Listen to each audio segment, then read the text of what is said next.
संतोषी माता की जय। आज हम लोग सुनेंगे संतोषी माता की व्रत कथा। कंचनपुर नगर में एक बुढ़िया रहती थी। उस बुढ़िया के 7 बेटे थे। सभी का विवाह हो चुका था। 6 बेटे तो काम करते थे, लेकिन 7वां बेटा अभी कोई काम नहीं करता था। सुबह उठकर स्नान आदि से निवृत्त होकर 6 बेटे रसोई में बैठकर भोजन करते और फिर अपने काम पर चले जाते थे। बुढ़िया उन बेटों को अपने हाथ से खीर, पूड़ी, हलवा आदि बढ़िया बढ़िया व्यंजन बनाकर खिलाती थी। 7वां बेटा खूब धूप निकलने पर बिस्तर से उठता था, फिर स्नान करके भोजन के लिए रसोई में जाता था। बुढ़िया दूसरे बेटों का बचा हुआ खाना एक थाल में रखकर उसे दे देती थी। 7वां बेटा उसी भोजन को खुश होकर खा लेता था। भोजन करके वह घर से निकल जाता और अपने दोस्तों के साथ घूमता फिरता। इस तरह मौज मस्ती से उसके दिन व्यतीत हो रहे थे। उसकी पत्नी बार बार उससे कोई काम करने के लिए कहती थी, लेकिन वह हंसकर कहता था, अरे तुम बार बार क्यों काम करने के लिए कहती हो? कितने मज़े से दिन गुजर रहे हैं। माँ कितना बढ़िया बढ़िया व्यंजन बनाकर खिलाती है। तब उसकी पत्नी क्रोधित होकर कहती है, माँ तुम्हें बढ़िया बढ़िया व्यंजन बनाकर नहीं खिलाती, बल्कि सबका बचा हुआ जूठा भोजन खिलाती हैं। यदि तुम्हें मेरी बात पर विश्वास ना हो तो किसी दिन छिपकर स्वयं अपनी आँखों से देख लेना। अपनी पत्नी की बात पर उसे यकीन न था, लेकिन एक दिन इसी बात की सच्चाई जानने का निर्णय करके वह सिर दर्द का बहाना बनाकर एक चादर ओढ़कर रसोई घर में ही सो गया। थोड़ी देर के बाद उसकी माँ ने अपने बेटों को खीर, पूड़ी, हलवा आदि बनाकर खिलाए। भोजन के बाद उन्हें लड्डू खाने को दिए। भोजन करके वह अपने काम पर चले गए। उनके जाने के बाद बुढ़िया ने उनकी थाली में बचे भोजन को एक थाली में रखा। बचे हुए लड्डुओं के टुकड़े को एकत्र करके दोबारा लड्डू बनाए। उसके बाद बुढ़िया ने 7वें बेटे को भोजन करने के लिए कहा।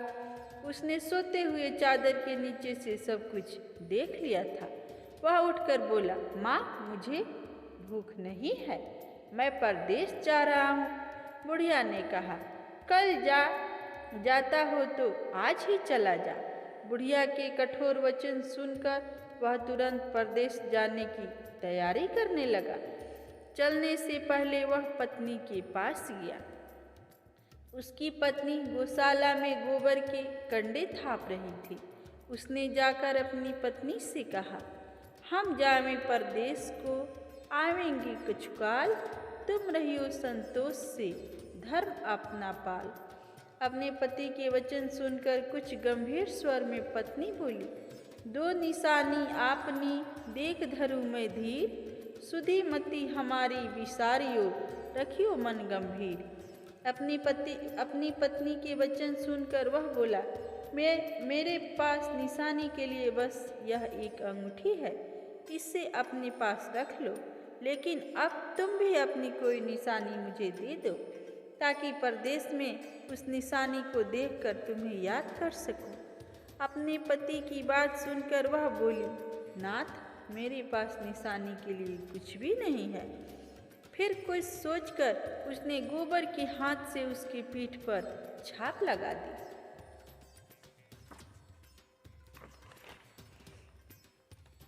सातवां बेटा अपनी पत्नी के उस निशानी को लेकर परदेश के लिए चल पड़ा। कई दिनों की लंबी यात्रा करके वह एक सुंदर व विशाल नगर में पहुंचा।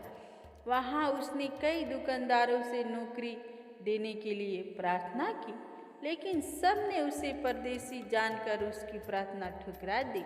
निराश होकर अंत में वह एक सेठ की दुकान पर पहुंचा। उसने सेठ से भी नौकरी देने की प्रार्थना की। सेठ को एक नौकर की जरूरत थी। उस सेठ ने उसे तुरंत नौकरी पर रख लिया। उस दिन उसकी बहुत बिक्री हुई और वह उस लड़के से बहुत खुश हुआ। कुछ ही दिनों में उसने सेठ का सारा काम संभाल लिया। उसके व्यवहार से आने वाले ग्राहक बहुत प्रसन्न थे। सेठ का व्यवसाय तेजी से चलने लगा। उसने उसकी मेहनत और ईमानदारी को देखकर उसने अपने हिस्सेदार बना लिया। कुछ ही महीनों में उस लड़के ने बहुत सा धन कमा लिया। संयोगवश कुछ समय बाद सेठ को उस नगर को छोड़कर दूर किसी नगर में जाना पड़ा। अतः सेठ अपना हिस्सा लेकर दुकान उस लड़के को देकर चला गया। अब सारे व्यवसाय का मालिक वह लड़का बन गया। उधर बुढ़िया ने उस लड़के की पत्नी को बहुत दुख देना शुरू कर दिए थे। वह हर समय बहू की जली कटी बातें सुनाती रहती थी। वह बेचारी हर समय काम पर लगी रहती थी, लेकिन फिर भी उसकी जेठानियाँ उससे कुछ न कुछ बुरा भला कहती रहती थी। सुबह होते ही बुढ़िया उस लड़के की पत्नी को जंगल में लकड़ियाँ लेने के लिए भेज देती थी। उसे आटे से निकले चोकर की रोटियां खाने को दे देती थी और नारियल की कटोरी में पानी दे देती थी। वह बेचारी चोकर की रोटी खाकर भी किसी से कुछ नहीं कहती थी, बस इसे अपने भाग्य का लेखा सोचकर चुप रह जाती थी। एक दिन वह जंगल से लकड़ियां काट कर लौट रही थी। उस रास्ते पर संतोषी माता का मंदिर था। उस मंदिर के पास लकड़ियों का गट्ठर जमीन पर रख वह कुछ देर आराम करने के लिए रुकी। मंदिर में उसने बहुत सी स्त्रियों को पूजा करते देखा तो उसने पूछा, आप किसकी पूजा कर रही हैं? इस पूजा के करने की क्या पुण्य मिलता है? एक स्त्री ने उसे बताया, हम संतोषी माता का व्रत करके उनकी पूजा कर रही हैं। संतोषी माता की पूजा करने के से धन संपत्ति से भंडार भर जाता है, निर्धनता दूर होती है, परिवार में सभी सुख शांति से रहते हैं, लड़कियों का शीघ्र विवाह होता है और उन्हें सुयोग्य वर मिलता है, व्यवसाय में लाभ होता है, निसंतान के घर में संतान होती है। पति अगर परदेश गया हो तो संतोषी माता की अनुकंपा से शीघ्र घर लौटता है। न्यायालय में कोई मुकदमा चल रहा हो तो उसमें जीत होती है, धन संपत्ति में बढ़ोतरी होती है, पारिवारिक क्लेश नष्ट होता है, व्रत करने वाले स्त्री पुरुषों को संतोष मिलता है, सभी की मनोकामनाएं पूरी होती हैं। स्त्रियों से संतोषी माता के व्रत के बारे में इतना सुनकर उसने व्रत करने की विधि भी पूछी। तब एक बूढ़ी स्त्री ने उसे बताया, संतोषी माता का व्रत करके गुड़ और चने का प्रसाद बांटकर स्वयं भी प्रसाद ग्रहण करना, कभी नहीं भूलना। संतोषी माता गुड़ और चने से की गई पूजा से प्रसन्न होती हैं। संतोषी माता का व्रत शुक्रवार को ही किया जाता है। शुक्रवार को सूर्योदय से पहले उठकर स्नान आदि से निवृत्त होकर संतोषी माता के मंदिर में जाकर पूजा करके व्रत कथा सुननी चाहिए। मंदिर में न जा सके तो घर के किसी कमरे में संतोषी माता की मूर्ति या चित्र रखकर छोटा सा मंदिर बनाकर पूजा करनी चाहिए। व्रत करने वाले को उस दिन कोई भी खट्टी चीज़ या खट्टा फल नहीं खाना चाहिए। घर में भी किसी को खट्टी चीज़ें नहीं खाना चाहिए।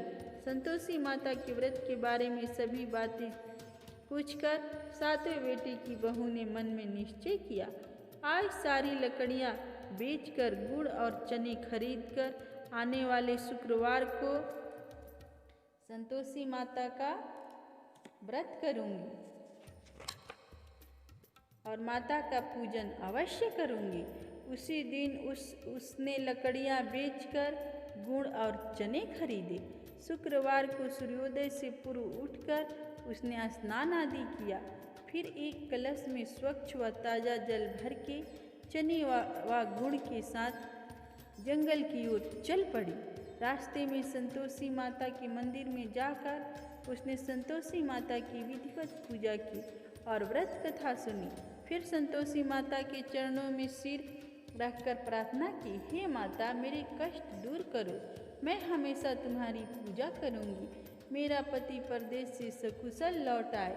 संतोषी माता का स्मरण करते हुए उसने आस पास वालों को गुड़ और चने का प्रसाद बांटकर थोड़ा सा प्रसाद स्वयं भी ग्रहण किया। इस प्रकार सातवें बेटे की बहू ने हर शुक्रवार को संतोषी माता का विधिवत व्रत करना आरंभ कर दिया। दूसरे शुक्रवार को उसने व्रत किया तो उसके पास पति का पत्र आ गया। तीसरे शुक्रवार को पति का भेजा हुआ रुपया आ गया।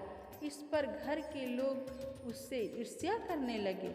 जेठानियाँ ताने देने लगी, अरे अब तो पति के पत्र आने लगे हैं, रुपये भी आने लगा है। घर के बच्चे भी बार बार कहने लगे, अब तो चाची के पास रुपया आने लगा है, अब तो वह किसी से सीधे मुंह बात भी नहीं करेगी। वह बेचारी सबके ताने सुनकर चुप रह जाती थी।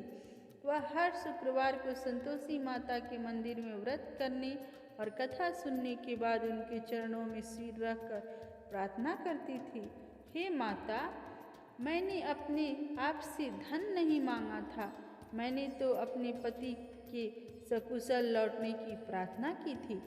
एक दिन उसकी प्रार्थना सुनकर संतोषी माता ने प्रसन्न होकर कहा, जा बेटी, तेरी मनोकामना पूरी होगी, तेरा पति शीघ्र ही घर लौटेगा। वह बेचारी संतोषी माता के वचन सुनकर खुशी खुशी घर लौटी। उधर सातवां बेटा दुकानदारी में इतना व्यस्त हो चुका था कि उसकी पत्नी और घर का कोई स्मरण ही नहीं रहा था। दुकान के काम से उसे फुर्सत ही नहीं मिलती थी। संतोषी माता उस बेटे की इतनी व्यस्तता देखकर बहुत परेशान हुई। तब बहुत सोचकर संतोषी माता ने उस बेटे को स्वप्न में दर्शन देकर कहा, धनी साहूकार सो रहा है या जग रहा है? वह बोला, हे माता, मैं जग नहीं रहा और सो भी नहीं रहा, आप मेरे लिए आज्ञा करें। संतोषी माता ने कहा, तूने परदेश में आकर इतना धन कमाया, पर क्या तुझे अपनी पत्नी का भी कुछ स्मरण है? उसने कहा, हे माता, मुझे अपनी पत्नी का तो स्मरण है, लेकिन इस दुकान से कहीं जाने का मुझे अवकाश ही नहीं मिलता है। अब देखो ना, सारा रुपया व्यवसाय में लगा हुआ है। जब तक सारा रुपया वापस नहीं आ जाता, मैं अपने घर कैसे जा सकता हूँ? संतोषी माता ने कहा, कल सुबह उठकर संतोषी माता का नाम लेकर मंदिर में घी का दीपक जलाकर पूजा करना और फिर दुकान पर जाकर संतोषी माता के नाम का दीपक जलाकर प्रणाम करके काम शुरू करना। शाम होते होते उधार दिया धन लौट आएगा। इतना कहकर संतोषी माता उसके स्वप्न से अंतर्ध्यान हो गई। सुबह उठकर उसने अपने मित्र से स्वप्न की बात कही। वे सब उसका मजाक उड़ाने लगे, लेकिन उसका मन नहीं माना। उसने संतोषी माता का पर पूरा विश्वास करके मंदिर में जाकर घी का दीपक जलाया। दुकान पर भी दीपक जलाकर संतोषी माता का स्मरण करके काम शुरू किया। उस दिन संतोषी माता की अनुकंपा से सचमुच चमत्कार हो गया। उधार सामान ले गए लोग जल्दी जल्दी रुपया लौटाने आने लगे। देखते ही देखते रुपयों का ढेर लग गया। शाम तक सारा धन लौट आया। दुकान का सारा सामान भी हाथों हाथ बिक गया। तब संतोषी माता को नमस्कार करके वह अपने घर लौटने की तैयारी करने लगा। उधर सातवें बेटे की पत्नी प्रतिदिन की तरह जंगल से लकड़ियां काटकर घर की ओर लौट रही थी। लकड़ियों का बोझ अधिक होने के कारण उसने मंदिर के पास गट्ठर उतारकर मंदिर के चबूतरे पर बैठकर थोड़ा सा विश्राम किया। तभी उसे दूर से धूल उड़ती दिखाई दी। उसने संतोषी माता से पूछा, हे माता, आज यह धूल कैसे उड़ रही है? माँ ने प्रसन्न होते हुए कहा, आज तुझे तेरी पूजा का फल मिलेगा। तेरा पति परदेश से लौट रहा है, यह धूल उसके लौटने से उड़ रही है। अब तू इन लकड़ियों के 3 हिस्से कर, एक हिस्सा नदी के किनारे रख, दूसरा हिस्सा मंदिर में रख दे और तीसरा हिस्से को सिर पर रखकर घर ले जा। तेरा पति लकड़ियाँ देखकर रुकेगा, लकड़ियाँ जलाकर भोजन बनाकर खाएगा और फिर जाएगा। तू घर पहुंचकर लकड़ियों का गट्ठर आंगन में डालकर कहना, सासू जी लकड़ियों का गट्ठर ले आई हूँ, चोकर की रोटियाँ और नारियल की कटोरी में पानी दे दो। फिर पूछना, आज घर में कौन मेहमान आया है। संतोषी माता की बातें सुनकर वह खुश हुई और घर की ओर चल पड़ी। कुछ देर बाद उसका पति वहाँ पहुँचा और लकड़ियों का ढेर देखकर उसने भोजन बनाकर खाया। फिर कुछ देर विश्राम करके घर पहुँचा। उधर बहू ने लकड़ियों का गट्ठर जमीन पर डालते हुए जोरों से आवाज़ लगाई, सासू जी लकड़ियाँ ले लो, चोकर की रोटियाँ दे दो, नारियल की कटोरी में पानी दे दो। आज घर में कौन मेहमान आया है। यह सुनकर उसकी बुढ़िया सास बोली, बहू ऐसा क्यों कहती है, तेरा पति ही तो परदेश से आया है। नहा धोकर मीठा खीर खा, नए कपड़े पहनकर पति के पास बैठ। उसके पति ने कमरे की खिड़की से सब कुछ देखा और सुना। उसने कमरे से बाहर आकर भिखारी की तरह खड़ी अपनी पत्नी को देखकर कहा, माँ यह औरत कौन है। माँ ने कहा, बेटा यह तेरी बहू है, जब से तू परदेश गया है तभी से इसने ऐसे हाल बना रखा है। सारा दिन गांव में ऐसे ही जानवरों की तरह घूमती फिरती है, घर का कोई काम नहीं करती और नारियल की कटोरी में पानी मांग रही है। सातवां बेटा गंभीर होकर बोला, माँ मैंने इसकी सारी बातें स्वयं अपने कानों से सुनी है। मुझे बराबर वाले दूसरे घर की ताला दे दो, मैं उसी घर में रहूँगा। बुढ़िया माँ ने उस बेटे को दूसरे घर की ताला दे दी। अब वह अपनी पत्नी के साथ उस घर में आनंद से रहने लगा। उसके पास धन की कोई कमी न थी। उसने घर को महल जैसा सुंदर बना दिया। अगले शुक्रवार को उसकी पत्नी ने कहा, प्राणनाथ मैं संतोषी माता का व्रत करती हूँ। संतोषी माता की अनुकंपा से ही मेरे सब काम पूरे हुए हैं। अब मैं व्रत का उद्यापन करना चाहती हूँ। पति ने कहा, अवश्य उद्यापन करो।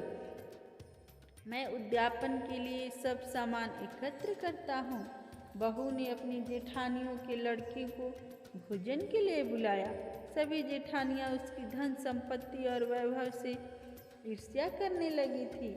जेठानियों ने अपने बच्चों को सिखा दिया कि तुम भोजन के समय खट्टी चीज़ें मांगना।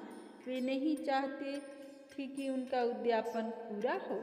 संतोषी माता की पूजा के बाद जब बच्चों को भोजन के लिए कहा गया तो सब खटाई मांगने लगे।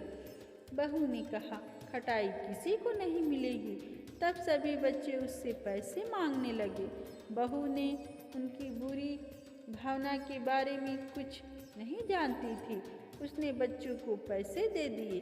बच्चे दौड़ते हुए बाजार में गए और इमली लेकर खाने लगे। बच्चों को पैसे देने और उनके इमली खाने से संतोषी माता क्रोधित हो गई। उनके प्रकोप से उसी समय राजा के सैनिक सातवें बेटे के दुकान पर पहुँचे और उसे पकड़कर ले गए। भोली बहू रोने लगी। जेठानियाँ ताने देने लगी, अरे बेईमानी से कमा कर धन लाया था, इसीलिए राजा के सैनिक पकड़ ले गए। अब बंदी गृह में रहना पड़ेगा, साथ ही राजा सारा धन भी छीन लेगा। सातवें बेटे की बहू रोती हुई संतोषी माता के मंदिर में गई। उनके चरणों में सिर रखकर प्रार्थना करने लगी, हे संतोषी माता, मुझसे कौन सी भूल हुई? आपने किस अपराध की इतनी बड़ी सजा दी है? संतोषी माता ने तुरंत प्रकट होकर कहा, बेटी, तूने उद्यापन में बच्चे को पैसे देकर बहुत बड़ी भूल की है। उन पैसों से बच्चों ने खटाई खाकर तेरे व्रत को नष्ट किया है। बहू रोते रोते बोली, माँ मुझे क्षमा कर दो, मैं बच्चों की बातों में यह सब भूल गई थी। अब मैं दोबारा उद्यापन करूँगी, अब कोई भूल नहीं करूँगी। संतोषी माता ने कहा, जब तू दोबारा विधि से उद्यापन करेगी तो तेरी मनोकामना अवश्य पूरी होगी। मंदिर से घर लौटते हुए रास्ते में उससे उसका पति वापस आता हुआ मिल गया। बहू ने पूछा, राजा के सैनिक आपको क्यों पकड़ कर ले गए थे? वह हंसते हुए बोला, मैं इतना धन कमाया था, उसका कर टैक्स नहीं दिया था, इसीलिए राजा ने मुझे बुलाया था। अगले शुक्रवार को उद्यापन के लिए बहू ने लड़कों को भोजन के लिए बुलाया। उधर जेठानियों ने पुनः अपने लड़कों को भोजन में खटाई मांगने के लिए सिखा दिया। संतोषी माता की पूजा के बाद गुड़ चने का प्रसाद बांटकर बहू ने स्वयं भी प्रसाद ग्रहण किया। बच्चों को जब भोजन के लिए बैठाया और खीर पूड़ी हलवा खाने के लिए कहा तो वे बोले, हमें खीर हलवा अच्छा नहीं लगता, हमें तो खट्टी चीज़ें खाने को दे दो। बहू ने कहा, किसी को खट्टी चीज़ें खाने को नहीं मिलेगी और तुम्हें पैसे भी नहीं दूंगी। खीर पूड़ी हलवा खाना है तो खाओ। बच्चे नहीं माने तो उसने उन बच्चों को भगाकर ब्राह्मण के बच्चों को बुलाकर भोजन कराया। दक्षिणा में उन बच्चों को मीठे फल खाने के लिए दिए। उसके उद्यापन से संतोषी माता बहुत प्रसन्न हुई। उनकी अनुकंपा से बहू शीघ्र ही गर्भवती हुई। 10वें महीने उसने एक सुंदर पुत्र को जन्म दिया। बहू प्रतिदिन उस बेटे को लेकर संतोषी माता के मंदिर में जाने लगी। कुछ दिनों के बाद संतोषी माता ने सोचा, मैंने इसे जीवन के सभी सुख दिए हैं, अब इसकी परीक्षा लेकर देखती हूँ। यह सोचकर संतोषी माता ने एक बुढ़िया का रूप धारण किया और लाठी टेकती हुई बहू के घर पहुँची। बुढ़िया के सारे शरीर पर मक्खियाँ भिनभिना रही थी। उसे देख सभी मुंह सिकुड़ाने लगते थे। बुढ़िया ने जाकर दरवाज़ा खटखटाया तो बहू की सास ने दरवाज़ा खोला और उसे देखते ही जोर से चिल्लाई, अरे लड़कों, इस गंदी बुढ़िया को भगाओ, मुझे तो ये कोई चुड़ैल नजर आती है, इसे भगाओ नहीं तो यह किसी को खा जाएगी। लड़के उठकर भागे और उन्होंने अपने घर के दरवाजे और खिड़कियां बंद कर ली। छोटी बहू बराबर वाले घर की खिड़की से उस बुढ़िया को देख रही थी। उसने जल्दी से दरवाज़ा खोला और बुढ़िया के पांव छूकर अपने घर में ले गई। सास ने उसे रोका तो बहू बोली, आज तो बहुत खुशी का दिन है, मेरी संतोषी माता मेरे घर आई है। छोटी बहू का बेटा दूध पीने के लिए रो रहा था। बहू ने उसे दूध भी नहीं पिलाया और संतोषी माता की सेवा में व्यस्त हो गई। बुढ़िया सास क्रोध से बहू को बुरा भला कहने लगी। बहू बोली, सासू माँ, आज मेरी संतोषी माता मेरे घर आई हैं, इनका व्रत करने से ही मेरे घर में इतनी खुशियाँ छाई है। इतना सुनते ही सब बुढ़िया के पास दौड़े हुए आए और उनके पांव छूकर क्षमा मांगते हुए बोले, माँ, हमें क्षमा कर दो, हमने आपको पहचानने में बहुत भूल की, हम आपके व्रत की विधि नहीं जानते। हे माता, अब हम भी आपका व्रत किया करेंगे। उन लोगों की प्रार्थना सुनकर बुढ़िया का रूप धारण किए संतोषी माता प्रसन्न हुई और उन्हें संतोषी माता के व्रत की विधि बताई। बुढ़िया से व्रत की विधि जानकर संतोषी माता के व्रत करने से उन सब की मनोकामनाएं भी पूरी हुई। उनके घर में धन की वर्षा होने लगी। बुढ़िया के सभी बेटों को व्यवसाय खूब तेजी से चलने लगा। धन संपत्ति से भंडार भरने लगे। संतोषी माता का व्रत करने और व्रत कथा सुनकर गुड़ और चने का प्रसाद खाने वालों की सभी मनोकामनाएं पूरी होती हैं। मंगल कामनाएं संतोषी माता पूरी करती हैं। व्यवसाय में दिन दूनी रात चौगनी तरक्की होती है। निसंतान स्त्रियों को पुत्र की प्राप्ति होती है और संतोषी माता का विधिवत व्रत करने वाली कुंवारी कन्याओं को मनचाहा, सुंदर और सुयोग्य वर मिलता है। बोलो संतोषी माता की जय।